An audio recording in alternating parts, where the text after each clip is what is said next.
Assalamualaikum warahmatullahi wabarakatuh. Baiklah, kami dari kelompok 3, perkenalkan nama saya Dinda Putri Ayuni sebagai moderator. Lalu penyampaian hasil materi, yaitu ada Dinda Delila, Syifaul Qalbi, Minati Adinda, Nashwa Aldira, dan Yuda Helmi Yahya. Baiklah, pada kesempatan kali ini kami akan menyampaikan hasil diskusi kami mengenai ultrasonografi, di mana poin-poin yang akan kami sampaikan yaitu ada pengertian USG, kemudian ada sejarah penemuan USG, komponen dalam mesin USG, prinsip kerja USG, dan sebaran USG di Indonesia. Baiklah, untuk penyampaian materi pertama yaitu akan disampaikan oleh Dinda Delila. Kepada Dinda Delila, disilakan. Baik, terima kasih kepada moderator. Saya di sini akan menjelaskan tentang USG atau ultrasonografi. USG atau ultrasonografi adalah teknik pencitraan medis yang menggunakan gelombang suara frekuensi tinggi atau ultrasound untuk memvisualisasikan struktur dalam tubuh. Teknologi ini sering digunakan untuk memantau kehamilan, memeriksa organ, atau mendeteksi berbagai kondisi kesehatan. Next. Sejarah penemuan USG.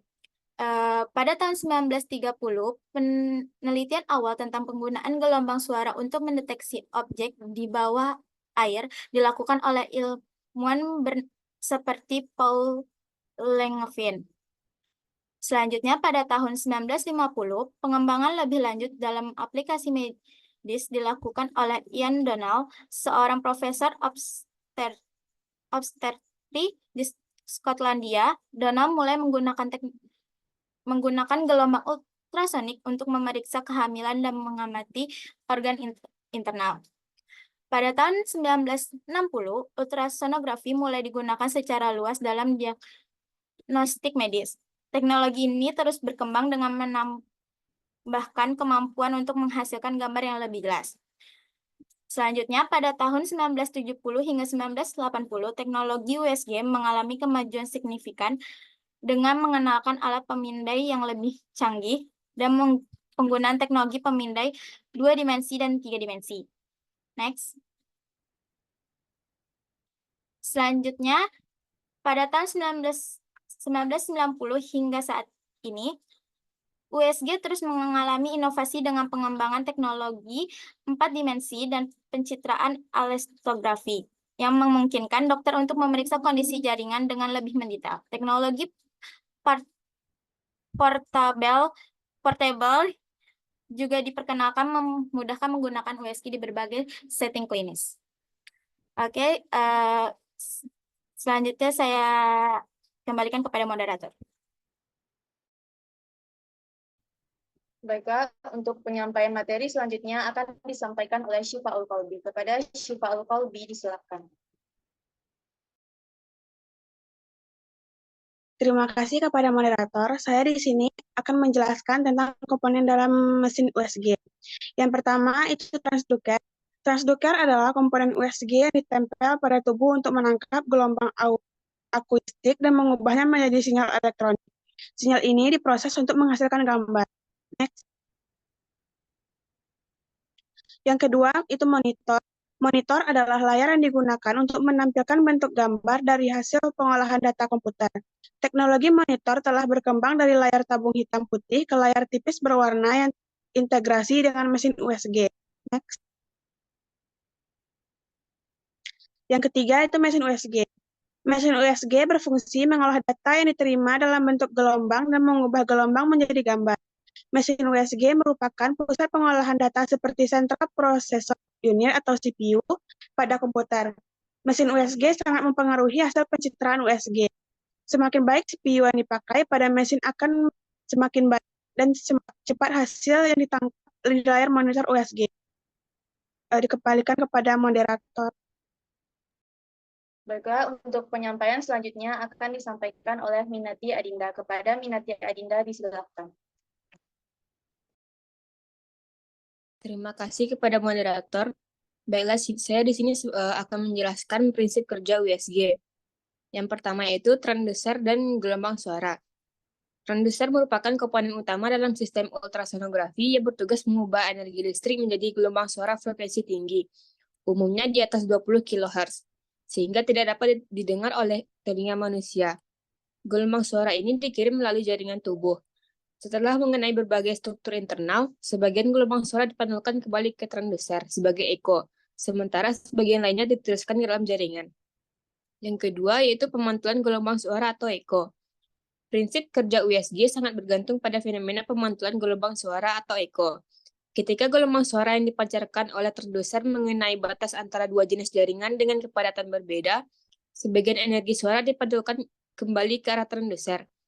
Echo ini kemudian diubah menjadi sinyal listrik yang dapat dianalisis lebih lanjut oleh sistem komputer untuk membentuk gambar. Yang ketiga yaitu konversi echo menjadi gambar. Setelah echo diterima oleh transduser, sinyal yang dihasilkan diubah menjadi data digital. Sistem komputer kemudian menghitung waktu tempuh gelombang suara dari transduser hingga kembali sebagai echo, serta intensitas gelombang yang dipantulkan. Dari sini, citra 2 dimensi atau 3 dimensi dapat dihasilkan. Struktur dengan densitas yang lebih tinggi seperti tulang akan memantulkan lebih banyak gelombang dan tampil lebih terang daripada gambar. Sedangkan struktur seperti cairan yang tidak memantulkan banyak gelombang akan tampak lebih gelap. Yang keempat yaitu gel ultrason. Agar gelombang suara dapat menembus kulit tanpa gangguan, gel khusus dioleskan di permukaan kulit sebelum transduser diaplikasikan. Gel ini berfungsi untuk menghilangkan adanya udara antara transduser dan kulit, karena udara merupakan media yang buruk untuk penempatan gelombang suara, yang dapat mengganggu akurasi hasil pencitraan. Sekian saya kembalikan kepada moderator. Baiklah, untuk penyampaian selanjutnya akan disampaikan oleh Nashwa Aldira. Kepada Nashwa Aldira disilakan.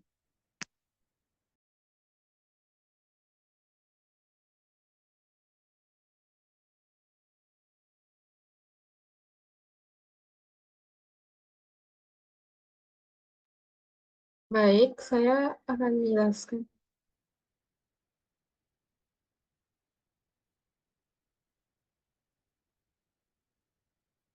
Baik, saya akan menjelaskan tentang sebaran USG di Indonesia.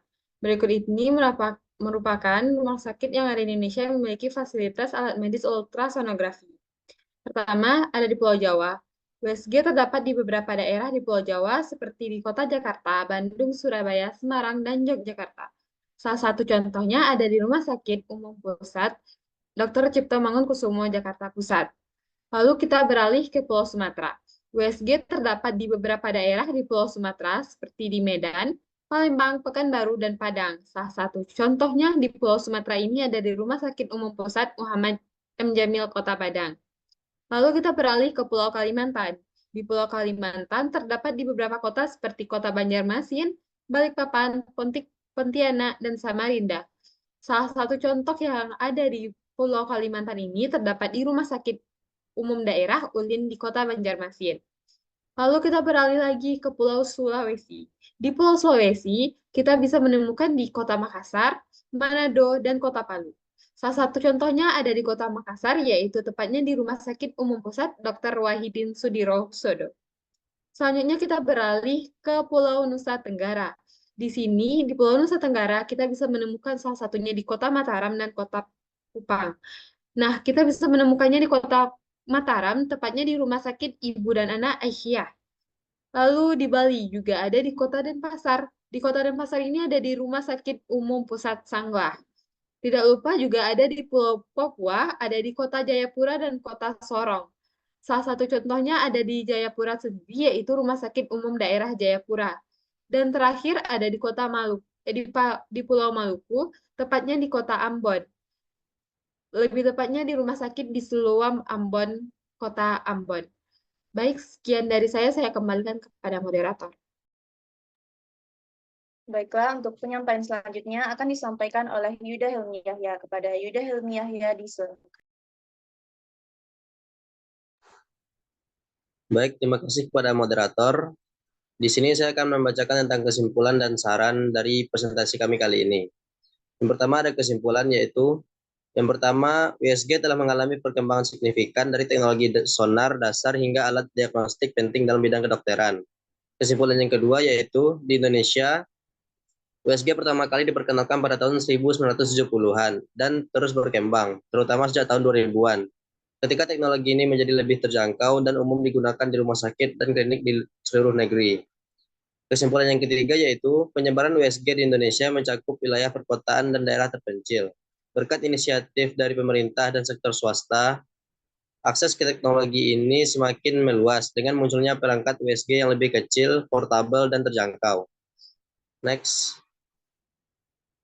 Dan untuk saran yaitu yang pertama, tenaga medis di Indonesia, terutama di daerah terpencil, perlu diberikan pelatihan lebih lanjut mengenai penggunaan dan interpretasi hasil USG untuk memastikan hasil diagnostik yang akurat. Saran yang kedua yaitu perlu dilakukan peningkatan infrastruktur medis di daerah-daerah yang masih terbatas fasilitasnya, agar lebih banyak masyarakat yang bisa mengakses pelayanan USG.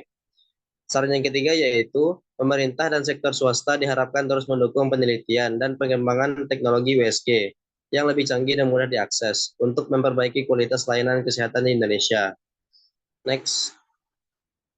Dan ini adalah beberapa referensi yang kami ambil.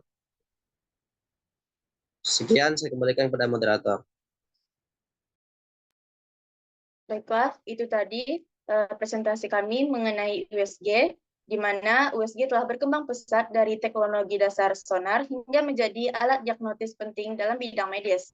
Kemudian teknologi USG ini juga memungkinkan visualisasi struktur dalam tubuh dengan lebih detail, terutama setelah berkembangnya USG 2 dimensi, 3 dimensi, dan 4 dimensi. Baiklah, itu tadi penampilan dari kelompok 3, itu mempresentasikan ultrasonografi. Sampai di sini dulu hasil presentasi kami. Jika ada kata yang salah sebagai moderator, saya mohon maaf.